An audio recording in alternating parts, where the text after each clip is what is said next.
Это первый номер общественно-политической культурно-просветительской газеты «Голос Крыма». Он вышел 6 августа 1993 года, в период возвращения крымско-татарского народа на родину.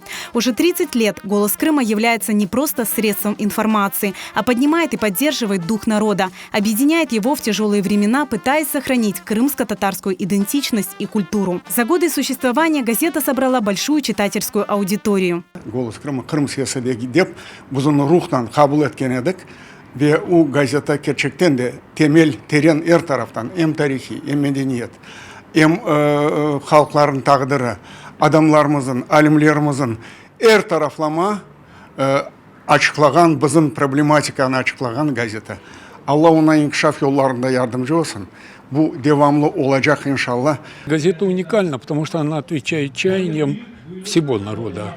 Разные спектры, разные интересы, разные верования. Времена меняются, а газета должна жить, не ориентируясь на сиюминутную выгоду, проблемы. Крымско-татарский народ нуждается в прессе, которая становится историей, потому что то, что делалось с газетой в течение 30 лет, это уже история. 30-летний юбилей «Голоса Крыма» позволяет сказать по тому широчайшему охвату тематики, касающейся и истории, и культуры, и актуальных проблем крымско-татарского народа, и более его каких-то, и побед, что, ну, скажем так, не в 100%, но в значительной степени это крымско-татарская энциклопедия новейшей крымско-татарской истории.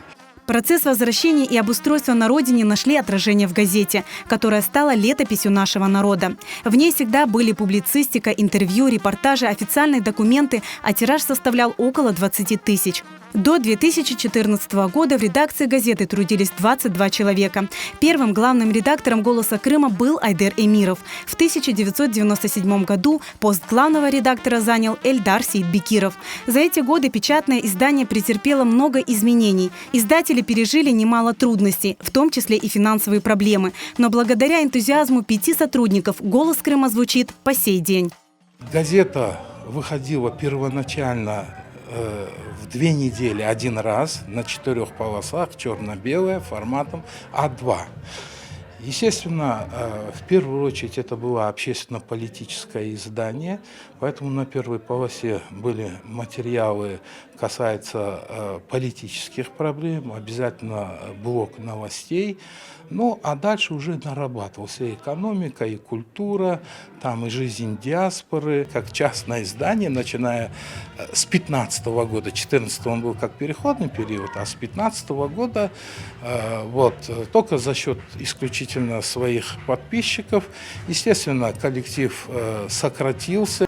На счету газеты множество важных проектов: помощь в возвращении на родину и поиски родных, установка памятников и издательская деятельность. По словам журналистки Гульнары Челенгировой, которая уже 29 лет работает в газете, главное для сотрудников – трудиться во благо своего народа. Очень важные проекты – это установка памятника Нуману Челебиджихану и памятника Абдурашиду Медиеву.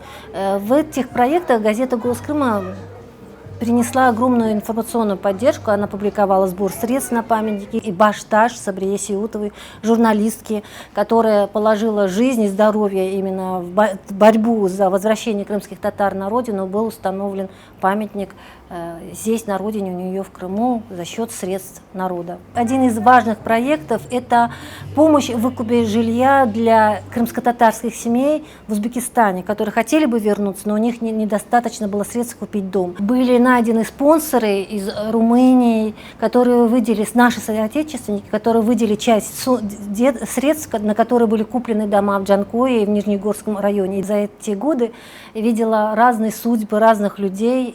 Я вдохновлялась их жизнями, их подвигом, но это для меня как образец борьбы народа за возвращение и за существование на родной своей исконной земле. Сегодня, в век интернета, бумажному изданию выжить нелегко. Журналисты надеются на поддержку подписчиков. Сегодня тираж «Голоса Крыма» около 1500 экземпляров. Но 30 лет – это далеко не предел. И сотрудники редакции это неустанно доказывают каждым номером газеты.